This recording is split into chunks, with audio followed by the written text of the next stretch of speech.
మనం యేసుక్రీస్తు వారి యొక్క పునరుద్ధాన గురించి చాలా విషయాలు మాట్లాడుకున్నాం. ఈరోజు ఒక ప్రత్యేకమైన వాక్యాన్ని నేను కారులో వెళ్తున్నప్పుడు గుర్తు చేసుకున్నాను. ఉదయకాల సమయంలో ఏ వచనాన్ని ఈరోజు ధ్యానం చేయాలి అని చెప్పని అనుకుంటూ ఉన్నప్పుడు ఎప్పుడు మనం వాక్యాన్ని చెప్పుకుంటూనే ఉంటాం. కానీ ఒక్కొక్క దానిలో నుండి ఒక్కొక్క రకమైన అంశాన్ని, సందర్భాన్ని ప్రభువారు మనకు బయలుపరుస్తూ ఉంటారు. అందులో మరి యేసు ప్రభువారు సిలువ మీద ఆయన క్షమాపణ గురించి చాలా గొప్పగా చెప్పారు.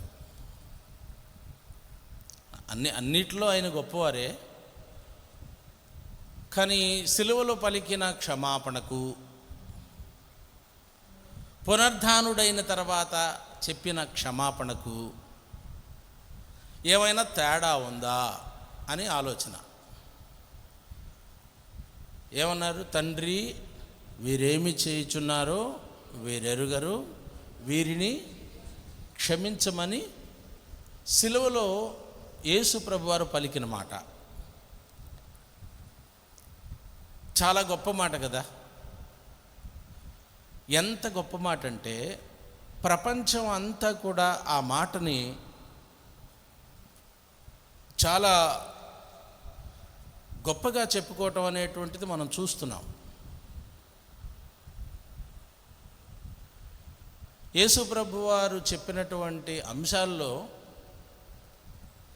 తగ్గించుకోవటం ఒకటి, క్షమించుకోవటం ఒకటి, ఎలాంటి వారినైనా ప్రేమించటం అనేటువంటిది ఒకటి చాలా మరి ప్రపంచానికి చాలా అవసరమైనటువంటి మాటలు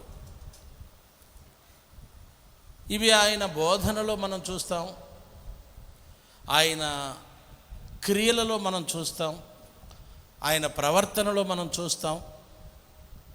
ఆయన ఎక్కడ నిలబడి ఏ సందర్భంలో ఉన్నా కూడా ప్రభువారి యొక్క దివ్యానుగ్రహాన్ని ఈ మూడు విషయాల్లో చాలా స్పష్టంగా మనం చూస్తాం. ఎంత స్పష్టంగా మనం చూస్తాము అని అంటే చెప్పడానికి, వర్ణించడానికి అందనంతగా ఆయన క్షమాపణ, ఆయన ప్రేమ, ఆయన తగ్గింపు ఉంటుంది. ఆయన దేవుడై ఉండి మనిషి రూపంలోనికి తనను తాను తగ్గించుకున్నారు. ఆయన సార్వభౌమాధికారం కలిగిన వాడై ఉండి రిక్తునిగా చేసుకున్నాడు. తగ్గింపులో ఎంతకంటే ఇంకేముంటుంది? మరి ఆయన అందరి ఎడల ప్రేమ చూపించారు. తనను హింసించిన వారిని ప్రేమించాడు, బాధించిన వారిని ప్రేమించాడు, ఆయనను కొట్టిన వారిని ప్రేమించాడు, ఆయన తిట్టిన వారిని ప్రేమించాడు, నెపములు వేసిన వారిని ప్రేమించాడు. ఆయన ఎన్నో రకాలుగా అందరి ఎడల ప్రేమతత్వాన్ని ప్రభువారు చూపించారు. ఇక క్షమాపణ అంటే ఇంకా అది ఉన్నతమైన మెట్టు. ఎంతగా క్షమించారో ప్రభు. కొయ్య సిలువకు ఆయన రెక్కలు విరిచి తాళ్లతో లాగి బిగించి కట్టి ఆ చేతులను సాగలాగి మేకులతో బిగిస్తూ ఉంటే కొయ్య సిలువకి ఆ తలను మోదబడినటువంటి ముళ్ళ కిరీటముతో బాధపడుతూ ఉంటే, కొరడా దెబ్బలతో రక్తసిక్తమైనటువంటి దేహదారుఢ్యంతో కలుగుతున్నటువంటి ఆ బాధను భరిస్తూ వారు చేసేటువంటి ఆ హేయమైన చర్య అనుభవిస్తా ఆయన పలుకుతున్న మాట ఏంటంటే, తండ్రి, వీరేమి చేయుచున్నారో వీరెరుగరు. ఇలా పలికిన మాట చాలా అద్భుతమైనటువంటిది. దానికంటే అద్భుతమైనటువంటిది ఇప్పుడు మనం చదువుకున్నాం. సిలువలో ప్రభువు తాను శ్రమను అనుభవిస్తూనే, బాధను అనుభవిస్తూనే, తండ్రి, వీరేమి చేయుచున్నారో వీరెరుగరు, వీరిని క్షమించు అని చెబుతూనే ఎంతో క్షమాపణ చూపినటువంటి ఆ ప్రభువు యొక్క గొప్పతనం మనం ఘనకీర్తిగా ఆరాధిస్తున్నామే. పునరుద్ధానుడైన తర్వాత, సిలువను జయించిన తర్వాత, సమాధిని ఓడించిన తర్వాత, మరణమునకు ఉన్నటువంటి మరణపు యొక్క ముళ్ళును విరచిన తర్వాత, శత్రువు యొక్క బలాన్ని అణచివేసి దానిని ధ్వంసం చేసి పునరుద్ధానుడైన తర్వాత ఆ ప్రభువు పలుకుతున్నటువంటి మాట చాలా అద్భుతమైంది. ఏమనంటారు అక్కడ? ఫస్ట్ ఆయనను ప్రజెంట్ చేసుకుంటున్నాడు. చూడండి మీరు వచనాన్ని. ఏం చేసుకుంటున్నాడు ఆయన? తనను తాను ఎలా కనపరుచుకుంటున్నాడు ప్రభువారు? చాలా వినయంగా కనపరుచుకుంటున్నాడు. చూస్తారు మీరు ఆ వచనంలో.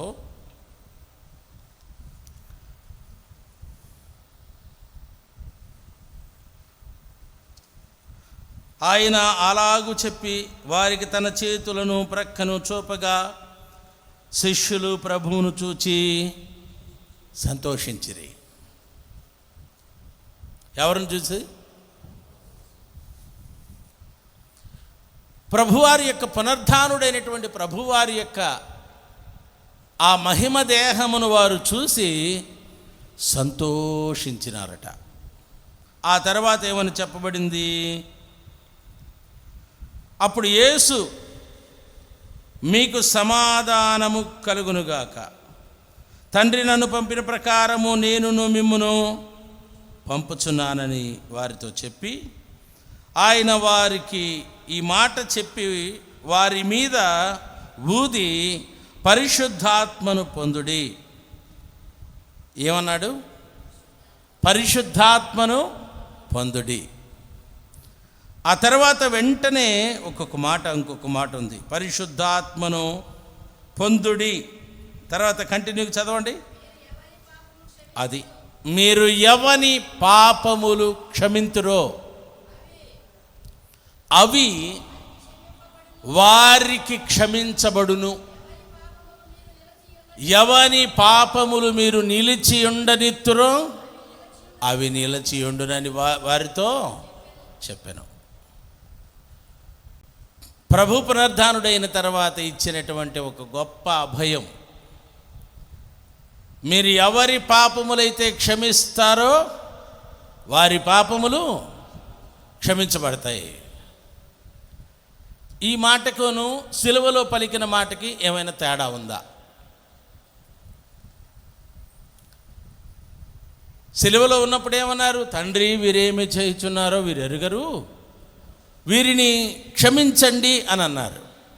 ఇప్పుడు పునరుద్ధానుడైన తర్వాత తన శిష్య పరివారమునకు తనను తాను ప్రత్యక్షపరుచుకున్నాక ఆయనకు వారి యొక్క జీవితంలో ఎన్నడూ వినని, ఎన్నడూ చూడని, ఎన్నడూ మరి వారికి ఇవ్వబడినటువంటి ఒక గొప్ప వాగ్దానంతో కూడినటువంటి మాట, అధికార బదలాయింపుతో ఇస్తున్నాడు ప్రభు.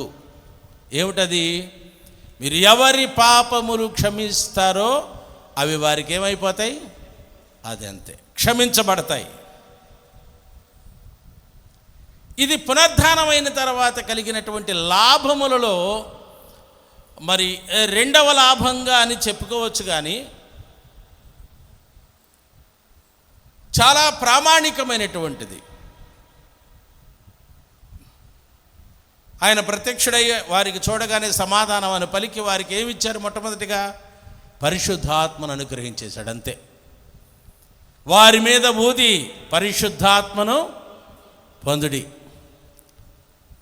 ఆత్మ వరాన్ని వారికి ఇచ్చి ఆ ఆత్మ వరములో ఏమని చెప్తున్నాడు అనంటే, మీరు ఎవరి పాపములు క్షమిస్తారో వారి పాపాలన్నీ కూడా దేవునికి స్తోత్రం కలుగునుగాక. ఇప్పుడు పునరుద్ధానపు యొక్క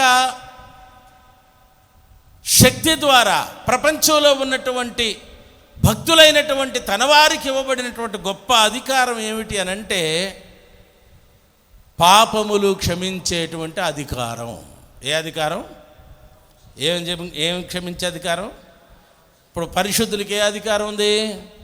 శిష్యులకి ఏం అధికారం ఇవ్వబడింది? ఇప్పుడు సువార్త బోధించే అధికారమే కాదు, దయ్యములను వెళ్ళగొట్టే అధికారమే కాదు, దేవుని యొక్క వాక్యాన్ని బోధించే అధికారమే కాదు, పరిశుద్ధాత్మ ద్వారా లోకములో ఉన్నటువంటి మానవులకు క్షమించే, పాపములు క్షమించే అధికారము ఇవ్వబడింది. అంటే అధికారపు వికేంద్రీకరణ పునరుద్ధానం తర్వాత జరిగింది. ఏం జరిగిందో పునరుద్ధానం తర్వాత ఏం జరిగింది?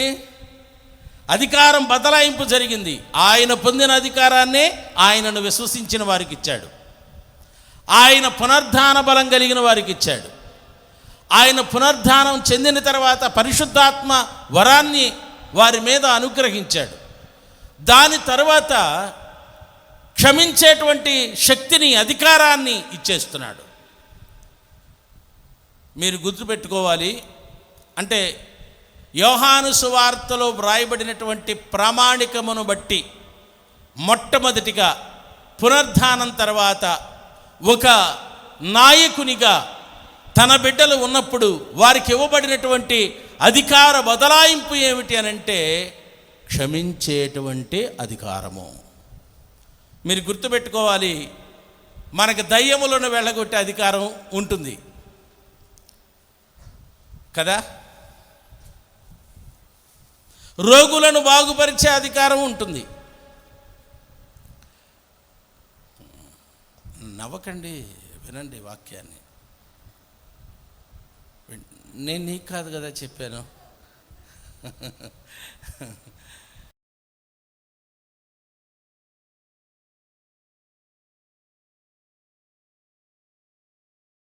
అధికారాన్ని ప్రభువు ఇచ్చాడు. రోగులను బాగు చేసే అధికారాన్ని దేవుడు ఇచ్చాడు. విశ్వాసము ద్వారా కొండలను సహితము జయించేటువంటి విజయవంతమైన జీవితాన్ని ఇచ్చారు. కానీ పునరుద్ధానం తర్వాత ఇవ్వబడినటువంటి బలము, అధికారం ఏంటో తెలుసా? పాపములను క్షమించే అధికారం. గట్టిగా దేవునికి స్తోత్రం చెప్పండి. పాపములను క్షమించే అధికారము. విశేషం ఏమిటి అనంటే ఈ రోజుల్లో ఉన్నటువంటి యేసుని నమ్మిన వారు, యేసు శిలువను అంగీకరించిన వారు, యేసు మరణ పునరుద్ధానముల మీద నమ్మకం కలిగినటువంటి భక్త జనాంగం కలిగి ఉండవలసినటువంటి అసలు సిసలైన అధికారం ఏదైనా ఉంది అనంటే క్షమించే అధికారం కలిగి ఉండాలి. అరే నువ్వు తప్పు చేసావరా చిన్నడా, బాగా కొట్టేశా నిన్ను కదూ, బాగా కొట్టేసి నలిపేసి నిన్ను చావు అని పక్కన పడేశా, ఇక నువ్వు నా బిడ్డవే కాదు అని నేను అనుకున్నా. నాలో ఉన్నటువంటి ప్రేమ, అధికారం నన్ను ఏమి చేస్తుందో తెలుసా? నీ బిడ్డని నువ్వు దగ్గరికి తీసుకో, గుండెకు హత్తుకో, భుజముల మీద వేసుకో, వారి పాపములు ఇక మీదట ఎన్నటికీ కానరాకుండా, తెలియకుండా, జ్ఞాపకమునకు రాకుండా నువ్వు క్షమించు అని క్షమాపణ నాకేం నేర్పిస్తుందంటే ఒక సుపీరియారిటీని తీసుకొచ్చి నన్ను నిలబెట్టి అడుగుతుందన్నమాట. ఏమంటే నీవు క్షమాపణ పొందావు కదా, నీ కుమార్తెను కూడా నువ్వు క్షమించు. దేవునికి స్తోత్రం కలుగునుగాక. అంటే అపరాధములు ఇక ఎన్నటికి జ్ఞాపకమునకు తెచ్చుకొనని క్షమాగుణం. ఇది పునరుద్ధానం ద్వారా ప్రపంచానికి ఇవ్వబడినటువంటి ఒక గొప్ప అద్భుతం. చాలామంది విశ్వాసుల్లో నేను చూస్తూ ఉన్నాను, గుర్తుపెట్టుకుంటారు. నాకు ఒక చిన్న విషయం ఏదైనా ఉందంటే దాన్ని అడగందే, చెప్పందే, మాట్లాడందే కుదరదు. రత్నమ్మ నువ్వేంటో మెట్ట చేసావు, స్వార్థమ్మా అలా కరెక్ట్ కాదు, ఏమయ్యా ఏంది చేయడం తప్పు, అట్ట ఉండకూడదు అని చెప్పే అలవాటు. కొన్నిసార్లు అది ఇతరులకు ఇబ్బంది కలగవచ్చు.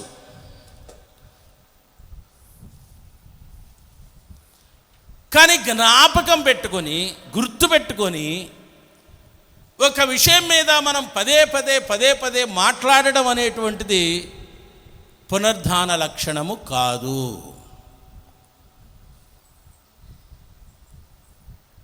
మర్చిపోవాలి. ఏమన్నా మీ ఇంటికాడి నుంచి ఏమన్నా తీసుకొచ్చేవింది ఆస్తి, నన్ను అడుగుతున్నావు. కొన్నిసార్లు అడుగుతారు కదా పురుషులు, జీవిత భాగస్వామిని నిలబెట్టి అడుగుతారు, ఏందమ్మాయి నన్ను అడుగుతున్నావు ఏందిట, మెమ్మళ్ళ దగ్గర నుంచి ఏమన్నా సంపాదించుకొచ్చావా, మీ నాన్నలు ఏమన్నా కట్నం ఇచ్చారా, కానుకలు ఇచ్చారా, బంగారం ఇచ్చారా, పొలం ఇచ్చారా? నోరు మూసుకొని పడుండో, అడగొద్దో. ఇస్తే తినో, లేకపోతే లేదు. ఏంది మీ నాన్నగానే నాకేమైనా ఇచ్చాడు, ఏంది నా మీద పెత్తనం చేస్తున్నావు కదా. మనం కొన్నిసార్లు ఇలాంటి పరిస్థితులు గృహిణీలుగా ఉన్నటువంటి స్త్రీమూర్తులు, తల్లులైన వారు పురుష ఆధిపత్యం నుంచి ఎదుర్కొంటూ ఉంటారు కొన్నిసార్లు. కొంతమందికి అయితే పాపం రోజు అదే బాధ. మనము క్షమించకపోతే కుదరదు, క్షమించాలి. జ్ఞాపకానికి తెచ్చుకోకూడదు అవి మరలా. నువ్వు నీ భార్యని క్షమించావా, నీ కుమారుని క్షమించావా, నీ భర్తని క్షమించావా, నీ అన్నదమ్ముడైన వాడిని క్షమించావా ఎప్పుడైనా, నీ తోటి మానవుణ్ణి ఎప్పుడైనా అధికారంతో క్షమించావా? దేంతో చెప్పండి, దేంతో? అధికారం. ఏ అధికారం? పునరుద్ధాన బలంతో కూడిన అధికారం. అంటే ఇది యేసు ప్రభువు వారి యొక్క పునరుద్ధానం తర్వాత ఆయనను విశ్వసించిన వారికి ఇవ్వబడినటువంటి అధికార బదలాయింపులో చాలా ప్రధానమైనటువంటిది, ఎదుటివాని యొక్క అపరాధములను జ్ఞాపకములో పెట్టుకోకూడదు. వారి అపరాధములను ఏం చేయాలి నువ్వు? అంతే. క్షమించావు మనం ఎప్పుడన్నా? ఇక నేను విస్తరించి మాట్లాడితే నా గురించే మాట్లాడుతున్నాడు, మా గురించే మాట్లాడుతున్నాడు, మా గురించి అనుకోండి, నాకేంటి, మన గురించే మాట్లాడేది, మరి ఇతరుల గురించి ఎందుకు మాట్లాడతాం? సంఘమును గురించే మాట్లాడతాం, దేవుని ప్రజానికమును గురించే మాట్లాడతాం, భక్త సమాజమును గురించే మాట్లాడతాం, దేవుని యొక్క వాక్య ప్రకారముగా నడిచేటువంటి దేవుని బిడ్డల యొక్క నడవడికలో ఉండవలసినటువంటి అధికారమును గురించే మనం మాట్లాడుకోవాలి కదా. కాబట్టి గుర్తుపెట్టుకొని అలా అడుగుతాం అన్నమాట. అడగాలి, తప్పులేదు. కానీ నువ్వు ఒకసారి 2 సార్లు అడిగేసావంటే ఇక నెవర్ ఆస్క్ అగైన్, అంతే. తిరిగి మరలా ఎప్పటికీ అడగకూడదు. విడిచిపెట్టేయాలి అవన్నీ కూడా. ఏం చేయాలి? మరిచిపోవాలి, విడిచిపెట్టేయాలి. కనుక క్షమాపణ అనేటువంటిది ఒక అధికారంతో కూడింది. నువ్వెవరినైనా క్షమించావంటే వారి పాపాలు ఏమైపోవాలి? జ్ఞాపకమునకు రాకుండా క్షమించబడాలి. ఎప్పుడైనా అలాంటి అధికారం మనం పొందామా? గుర్తుపెట్టుకుంటాం కదా. ఏందండి మీరు గుర్తుపెట్టుకుంటాం లేదా? తెరసా గారు గుర్తుపెట్టుకోము. పలానప్పుడు ఇట్లా, పలానప్పుడు అట్లా, ఇంకొకప్పుడు ఇలా, వేరొకప్పుడు ఇలా అని మనం గుర్తుపెట్టుకుంటాము. గుర్తుపెట్టుకునేటువంటి స్వభావము దేవుని అధికారములో నుండి వచ్చినటువంటిది కాదు. అంతే. కనుక ఈ అధికారాన్ని ఎవరైతే కలిగి ఉంటారో వారు పరిశుద్ధాత్మ పూర్ణులు. ఎవరు వారు? పునరుద్ధానపు యొక్క అనుభవంలో నుండి వచ్చిన వారు. ఏ అనుభవం? చెప్పండి. పునరుద్ధానపు యొక్క అనుభవం. పునరుద్ధానపు యొక్క అనుభవాలలో ఉన్నటువంటి ప్రధానమైనటువంటివి 2 చెప్పుకుంటున్నాం, జ్ఞాపకం చేసుకుంటున్నాం. ఒకటి పరిశుద్ధాత్మ పొందిన అనుభవం, రెండవది పాపములను క్షమించే అధికారం అన్నమాట. నువ్వు ఎవరినైనా కానీ ప్రేమిస్తూ ఉన్నట్లయితే వారిని నువ్వు క్షమించాలి. ఎవరినైనా నువ్వు విశ్వసిస్తున్నట్లయితే వారిని నువ్వు క్షమించాలి. ఎవరినైనా వారికి దేవుని వాక్యాన్ని నువ్వు చెప్తున్నావనంటే వారిని నువ్వు క్షమించాలి. ఎవరికైనా నువ్వు పరిచర్య చేస్తున్నావనంటే వారిని నువ్వు క్షమించాలి. ఎవరికైనా ఏదైనా నువ్వు ఇస్తున్నావు ఒక విషయం దేవుని పేరట అంటే నువ్వు వారిని క్షమించగలిగి ఉండాలి. ఆ క్షమాపణ ఎలా ఉండాలి అని అంటే జ్ఞాపకంలోకి తెచ్చుకోకూడదు. చాలామందికి నేను ఆర్థికంగా ఎప్పుడైనా ఏదైనా అవసరం అయినప్పుడు నన్ను అడుగుతూ ఉంటారు, అయ్యా చాలా కఠినంగా ఉందయ్యా, కష్టంగా ఉందయ్యా, చాలా బాధగా ఉందయ్యా, ఒక్క 5,000 సహాయం చేయండి అయ్యా, నేను రేపు ఎల్లుండో తెచ్చిస్తానయ్యా, ఒక్క 10,000 ఉంటే సహాయం చేయండి అయ్యా, తర్వాత ఇస్తానయ్యా, ఒక 15,000 ఉంటే ఇవ్వండి అయ్యా, నేను మళ్ళీ ఇస్తానయ్యా అని అంటే వాళ్ళు చెప్పిందంతా విని లేదనలేక బాధ అయినా పడి వారి అవసరాన్ని ఎలాగైనా తీర్చాలని వారికి ఉన్నదానిలోనో ఎలాగోలాగున అడ్జస్ట్ చేసి వాళ్ళకి ఇచ్చేసిన తర్వాత తిరిగి వారి నుంచి ఏదైనా 10 రోజులు 20 రోజులు నెల రోజులు అని చెప్పిన తర్వాత నేను ఎదురు చూడటం మొదలు పెడతా. ఆ నెల రోజులు అయిపోయిన తర్వాత ఇక అడగకూడదు. కారణాలు ఏమిటో తెలియదు. ఎప్పుడో గుర్తొచ్చినప్పుడు ఏమంటే అప్పుడు పలానా అప్పుడు ఇచ్చాను కదా, ఏమైనా అవకాశం ఉంటే ఇస్తారా, ఒకసారి 2 సార్లు అడుగుతాం, ఇవ్వలేదనుకోండి క్షమించేసుకోవటమే. లెక్క వేస్తే లెక్క వేయబడుతుంది. నువ్వు లెక్క పెట్టావనుకో దేవుడు నిన్ను లెక్క పెడతాడు. నువ్వు క్షమించావనుకో దేవుడు నిన్ను క్షమిస్తాడు. విస్తారమైనటువంటి మన అపరాధములను ఆయన లెక్కించినట్లయితే మనం ఏనాడో చచ్చిపోదు కదా. ఏమండి, విస్తారమైనటువంటి మన పాపములను దేవుడు లెక్క పెట్టినట్లయితే మనం ఏదో ఒక రోజు చచ్చిపోయి ఉండదు కదా. కానీ మనం బ్రతుకుంటున్నామంటే దానికి కారణం ఏంటి? దేవుడు మనలను క్షమిస్తున్నాడు. ప్రభునందు ప్రియమైనటువంటి దేవుని సమాజమా, మనము క్షమా అనేటువంటిది సిలువలో నుండి ప్రపంచానికి ఇవ్వబడిన విశ్వాసులకు మాత్రము అధికారపూర్వకంగా క్షమాగుణం అనేటువంటిది ఇవ్వబడిందని ప్రభు పేరిట మనందరికి కూడా దేవుని యొక్క వాక్య భాగం మనకు తెలియజేస్తూ ఉంది. అందుచేత వాక్యము ద్వారా మనము హెచ్చరిక చేయబడతా ఉన్నాం. దేవుని యొక్క ఆజ్ఞల ద్వారా మనము బోధించబడతా ఉన్నాం. నీకు అధికారం ఇవ్వబడింది పునరుద్ధాన బలం చేత. నువ్వేం చేయాలో తెలుసా? ఇతరులను క్షమించాలి. ఏం చేయాలి? ఇతరులను క్షమించడం అనేటువంటిది ఎందులో, ఏ కోవలోది చెప్పాలి? అధికార బదలాయింపులో ప్రధానమైనటువంటిది. నీకేదో కమాండింగ్ చేసే అధికారం ఉంటుంది కదా. ఏయ్, చెప్పినట్టు వినో, చెప్పినట్టు చెయ్యి, చెప్పినట్టు నువ్వు నడవాలి, చెప్పినట్టుగానే నువ్వు అన్నీ చెయ్యాలి. ఓకే, అలా ఉండాల్సిందే మనం, అలా చేయాల్సిందే మనం. అదే కోణంలో నువ్వు క్షమించే అధికారాన్ని కూడా చూపించాలి ఇతరులకు పట్ల. నువ్వు ఎంత సిస్టమ్ అయితే నువ్వు పెడుతున్నామో, నువ్వు అనేకమైనటువంటి మరి క్రమబద్ధములు పెడుతున్నావో, ఆ క్రమబద్ధములతో పాటు క్షమించడం అనేటువంటిది కూడా అధికారపూర్వకంగా ఉండాలి.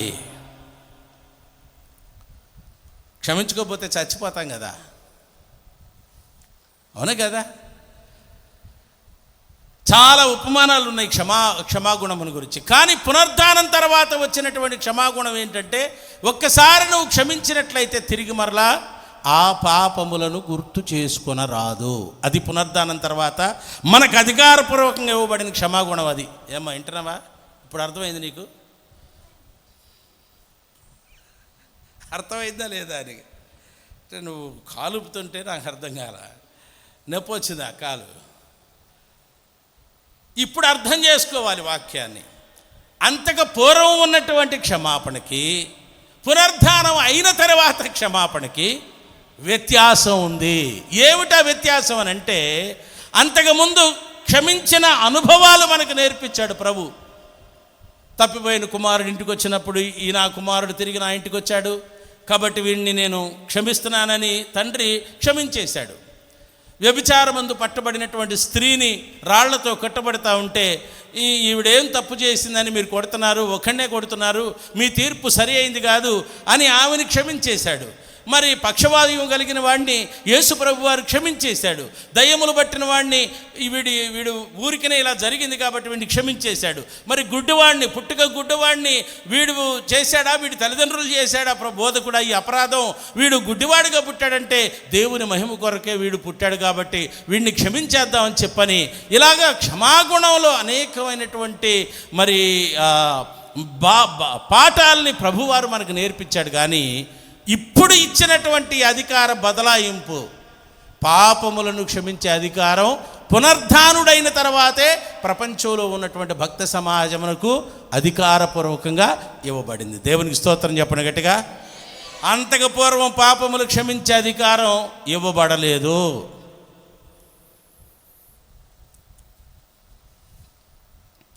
కాబట్టి ఈ వ్యత్యాసాన్ని మనం గుర్తుపెట్టుకొని ఎవరి విషయంలో గుర్తుపెట్టుకోకుండా ఎవరి అపరాధములు, ప్రతి ఒక్కరూ తప్పులు చేస్తారండి. చేయని వాళ్ళు ఎవరు? నువ్వు చేయలేదా? నేను చేయలేదా? మనుషుడు చేయలేదా? చేయనాడు ఎవడున్నాడు చెప్పండి? ఎవరైనా ప్రపంచంలో నేను ఈ తప్పు చేయలేదు అనేవాళ్ళు ఎవరైనా ఉన్నారంటే వాక్యం చెప్తుంది అందరూ పాపము చేసిన వారే. దేవుడు అనుగ్రహించి మహిమను పొందనంతగా పాపం చేశారంట. మానవులు చేసినటువంటి అపరాధాలు ఎలాంటివి? దేవుడు అనుగ్రహించేటువంటి మహిమ ఏదైతే ఉన్నదో ఆ మహిమను పొందకుండా మానవుణ్ణి అపరాధం అనేటువంటిది ఆ విధంగా మార్చేసిందట. అలాంటి మానవుణ్ణి కూడా క్షమించే క్షమాగుణం పునరుద్ధానం తర్వాత పరిపూర్ణంగా మానవునికి ఆ అధికార బదలాయింపు అనేటువంటిది జరిగింది. దేవునికి స్తోత్రం చెప్పండి గట్టిగా. చదుదాం. హల్లెలూయా, హల్లెలూయా, హల్లెలూయా. దేవుని వాక్య భాగంలో చూద్దాం. ప్రభునందు ప్రియమైన వారలారా, ఒక వాక్యాన్ని చదువుదాం. కొరింథీయులకు రాసినటువంటి 2వ పత్రిక 2వ అధ్యాయము 6 నుండి 10 వచన భాగాలు మీరు చదివినట్లయితే అందులో 7వ వచనాన్ని మనం చూద్దాం. 7వ వచనం త్వరగా ముగించుకుందాం మనం. కొరింథీయులకు రాసినటువంటి 2వ పత్రిక 2వ అధ్యాయము 7వ వచనం నుంచి చదువుదాం. కనుక మీరు ఇక వారిని శిక్షింపక క్షమించి ఆదరించుట మంచిది. లేని ఎడల ఒకవేళ వాడు అత్యధికమైన దుఃఖముతో మునిగిపోవును. కాబట్టి ఎవరికి కూడా ఏ విధమైనటువంటి అత్యధికమైన దుఃఖమును కలిగించే పాపము, అపరాధము, ఇబ్బంది ఎవరు కూడా ఏ కారణం చేత చెయ్యకూడదు. ఒకవేళ అలాంటివి ఏదన్నా వస్తూ ఉన్నా ఆ విధంగా పెట్టుకోకూడదు.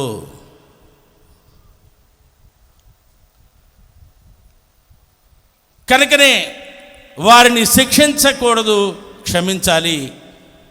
వారిని క్షమించడం మాత్రమే కాదు, ఆదరించాలి. ఆదరించకపోయినట్లయితే అత్యధికమైన దుఃఖముతో వారు మునిగిపోతారు. కావున వాని ఎడల మీ ప్రేమను స్థిరపరచవలనని మిమ్ములను బతిమాలు కొనుచున్నాను. దేవునికి స్తోత్రం చెబుదాం. ఏంటో ప్రేమ కూడా స్థిరంగా ఉండాలంట. ప్రేమ కూడా ఎలా ఉండాలి? స్థిరంగా. ఏ రక్షిత, ప్రేమ ఎలా ఉండాలి నాన్న? అమ్మ మీద ప్రేమ ఎలా ఉండాలి? నాన్న మీద ప్రేమ ఎలా ఉండాలి? తమ్ముడి మీద ప్రేమ ఎలా ఉండాలి? గురువుగారి మీద ప్రేమ ఎలా ఉండాలి? దైవజనుడి మీద ప్రేమ ఎలా ఉండాలి? సహోదరుల ఎడల ప్రేమ ఎలా ఉండాలి? దేవుని ఎడల ఏ విధమైనటువంటి ప్రేమతత్వాన్ని కలిగి ఉండాలి మానవులు?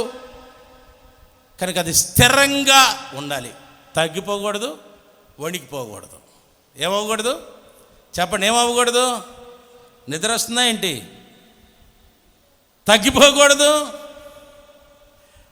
ఒలికిపోకూడదు, ఒలికిపోకూడదు, స్థిరంగా ఉండాలి. కావున వాని ఎడల మీ ప్రేమను స్థిరపరచవలనని మిమ్ములను బ్రతిమాలు కొనుచున్నాను.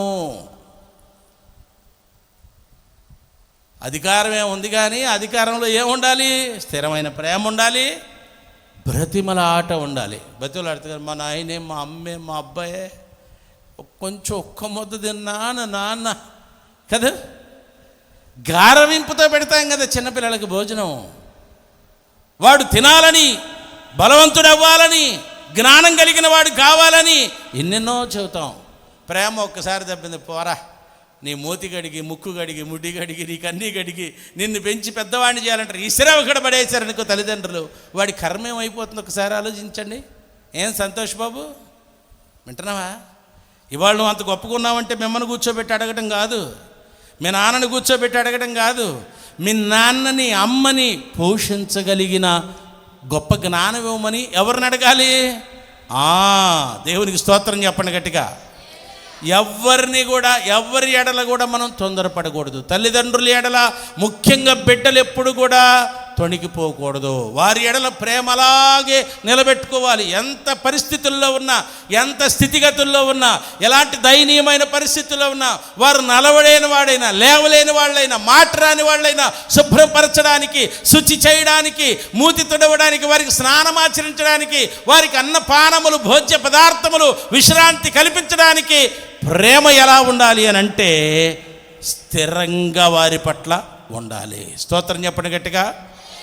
అండ్ చిన్నప్పుడు నేను ఇంత వాడిని అవ్వడానికి మా అమ్మ నన్ను ఎంతగా ప్రేమించిందో, మా నాన్న ఎంతగా గుండెల మీద వేసుకుని నన్ను పెంచాడో, ఎంత భుజముల మీద. నాకు వయసు వచ్చిన తర్వాత, అంటే వచ్చిన తర్వాత మా నాన్న నన్ను భుజాల మీద ఎక్కించుకున్నాడు. భుజాల మీద ఎక్కించుకొని బస్ ఎక్కాలంటే ఇబ్బంది అయిపోద్ది, నా పిల్లాడు ఎక్కడ నలిగిపోతాడనని భుజం మీద ఎక్కించుకొని, నాన్న నువ్వు పైన ఉండరా పెద్దవాడా, నీకెందుకు, నేను బస్ ఎక్కిస్తానని చెప్పని కలబడల్లా ప్రజల్లో బస్ ఎక్కించేవాడు మా నాన్న. చెయ్యి పట్టుకొని తీసుకొని వెళ్ళేవాడు, చెయ్యి వదిలేవాడు కదా. ఎందుకు? తప్పిపోతానేమో, దూరంగా వెళ్ళిపోతానేమో. తండ్రి ప్రేమ, తల్లి ప్రేమ ఎంత అద్భుతమైనది.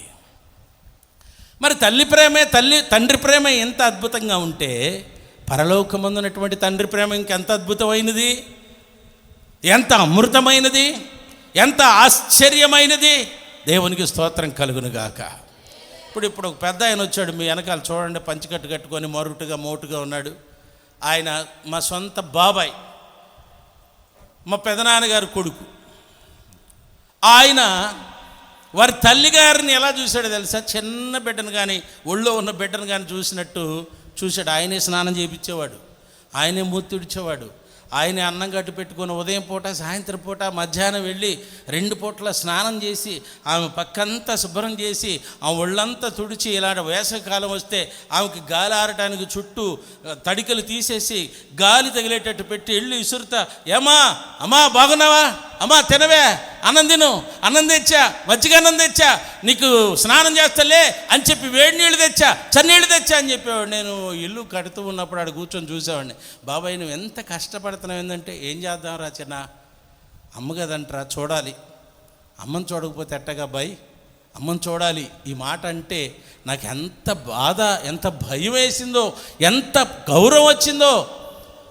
తల్లుల పట్ల, తండ్రుల పట్ల, అన్నదమ్ముల పట్ల, ఇరుగు పొరుగు వారి పట్ల మన ప్రేమ ఎలా ఉండాలి?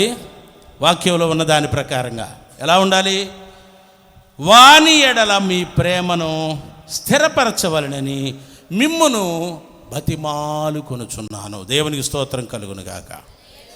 ఇలాగూ పౌలు చాలా విషయాలు, పునరుద్ధానంలో ఉన్నటువంటి గొప్ప విషయాలు, ప్రభు చాలా విషయాలు, శిష్య పరివారమునకు అనేక పదుల కొలది పర్యాయములు కనబడి వారిని స్థిరపరిచి, వారిని బలపరిచి, వారికి పరిశుద్ధాత్మనిచ్చి, వారికి జ్ఞానాన్నిచ్చి, వారిని గొప్పగా ఆయన కొరకు సాక్షులుగా నిలబెట్టుకొని, వారి ఎడల ఆయన నిలవరమైన ప్రేమను చూపించి, వారిని పొదిగించి, పరిశుద్ధాత్మను వారి మీద ఊది, వారికి క్షమించే అధికారాన్నిచ్చి, లోకములో ఆయన స్థాపన, ఆయన రాజ్య స్థాపనకు పునాది వేసినాడు యెరూషలేములో. నీ కుటుంబంలో నువ్వు వేయగలవాలా? నీ సమాజంలో నువ్వు అలా పునాది వేయగలవా? నశించిపోయే వారి కొరకు, పాడైపోయే వారి కొరకు, చెడిపోయే వారి కొరకు, బాధపడేటువంటి నీ వారి కొరకు, నీ సంఘం కొరకు, నీ సమాజం కొరకు, నీ సమాజంలో నీ ఎదుటి వారు ఆ విధంగా చెడిపోకుండా పరిపూర్ణమైన ప్రేమ కలిగిన వారై దేవుని యొక్క అధికార బలాన్ని చూడగలిగిన క్షమాగుణ వారి పట్ల నువ్వు చూపించగలవా? యేసు ఎంతగా ప్రపంచంలో ఉన్న మానవాళికి ప్రబోధం చేయబడడానికి గల కారణాల్లో ప్రధానమైనది నిలవైరమైన ప్రేమతో క్షమించే అధికారాన్ని ఇవ్వటం వల్లనే. కనుక ఇప్పుడైనా ఒకరేడల ఒకరు నిలవరమైన ప్రేమ చూపండి. పాపములు క్షమించే అధికారాన్ని కలిగి ఉండండి. తండ్రి రాజ్యములో ఉన్నటువంటి అధికారాన్ని భూమి మీద కలిగి ఉండాలని ప్రభు పేరిట మనస్ఫూర్తిగా కోరుకుంటా ఉన్నా. ఒక్క లేఖన భాగాన్ని నేను చదివించేసి ఈ ఆరాధన కార్యక్రమాన్ని మనం ముగించడానికి ప్రయత్నం చేద్దాం. కొందరు దోషకులుగా ఉంటారు. ఎలా ఉంటారు? దోషకులుగా, తర్వాత మరి సాతాను సంబంధులుగా ఉంటారు. ఇక వారు కొంతమంది దేవుని అధికారంలో ఉండరు. అలాంటి వారి నిమిత్తమై మనం ప్రార్థన చేయడమే తప్ప ఏం చేయగలిగింది లేదు. తిమోథీయులకు రాసినటువంటి మొదటి పత్రికలో మొదటి అధ్యాయంలో మరి హుమేనాయును అలెగ్జాండరును అనేటువంటి ఇద్దరు వ్యక్తులు ఉన్నారు. వీరు మరి చాలా దూషణకరమైన మాటలు కలిగిన వారు. ఎవరిని కూడా సరైన పద్ధతిలో ఉండడానికి అసలు ఒప్పుకోరు వీరు. ఇలాంటి వారిని పౌలు ఏమని చెప్తున్నాడంటే, దూషింపకుండా శిక్షింపబడుటకై వీరిని సాతానుకు అప్పగించి తిని అని అంటాడు. అంటే ఇది కూడా లేఖనంలో ఉన్నటువంటి అధికారమే. కొందరు నిత్య జీవము పొందటానికి, కొందరు నిత్య శిక్షణ అనుభవించడానికి ఏ విధంగా అయితే నిర్ణయించబడ్డారో, ఎవరి పాపములైతే క్షమించబడడానికి నిర్ణయించబడ్డారో వారి పాపాలు క్షమించబడితే, ఎవరు దుష్టునికి అప్పగించబడడానికి నిర్ణయించబడ్డారో వారు దుష్టునికి అప్పగించబడతారు. స్వయంగా పౌలే చెప్తున్నాడు ఈ మాట. ఏమని? వారిని సాతానుకు అప్పగించి తిని. దేనికి అప్పగించాట? శిక్షించబడడానికి. కనుక ప్రభునందు ప్రియమైనటువంటి వారులారా, అధికారం దేనికోసం ఇవ్వబడింది అని అంటే కేవలము క్షమించడానికి, పాపములు క్షమించడానికి. ఇది చాలా ప్రామాణికమైనది. ఒకవేళ క్షమాపణ అనేటువంటిది లేకపోతే ఏముంటుందంటే సాతానికి అప్పగింపబడటమే తప్ప ప్రత్యామ్నాయమే ఉండదు. కనుక ఇది చాలా భయంకరమైనటువంటి విషయం. గుర్తుపెట్టుకొని మనం ఎవరి ఎడలైనా ఎవరి పట్లైనా ప్రభు యొక్క ప్రేమను బట్టి మనం క్షమించేటువంటి మంచి హృదయాన్ని, మంచి మనస్సును మనం కలిగి యేసుక్రీస్తు పునాదిగా ఉన్నటువంటి సిద్ధాంతానికి మనం అందరం కూడా విధేయులం కావాలని ప్రభు పేరట సవినీయంగా మనవి చేస్తున్నా. క్రీస్తు యేసే ముఖ్యమైన మూలరాయి అయి ఉండగా అపోస్తులులను ప్రవక్తలను వేసిన పునాది మీద మీరు కట్టబడి ఉన్నారు. దేని మీద కట్టబడి ఉన్నాం మనం? వేయబడిన పునాది. ఆ పునాది ఎవరు? క్రీస్తే. క్రీస్తు యేసు పునాది అయి ఉండగా ఆ పునాది మీద కట్టబడినటువంటి మనం ఎలా ఉండాలంటే అధికారము కలిగిన వారంగా, దేవుని ఆధిపత్యము కలిగిన వారముగా, దేవుని పరిశుద్ధాత్మ కలిగిన వారముగా, శిలువ ద్వారా ఇవ్వబడిన క్షమాగుణంతో పాటు పునరుద్ధానం ద్వారా ఇవ్వబడినటువంటి దేవుని యొక్క అధికారాన్ని మనం కలిగిన వారమై లోకములో ఉండాలని ప్రభు పేరిట అందరికీ కూడా తెలియజేస్తూ ఈ వాక్యాన్ని ముగిస్తున్నాను. దేవుడు మనందరికీ కూడా ఒక పరిపూర్ణమైనటువంటి క్షమించేటువంటి అధికారాన్ని తండ్రి తన కృప ద్వారా మనందరికీ దయచేయునుగాక. లేచి నిలబడదాం.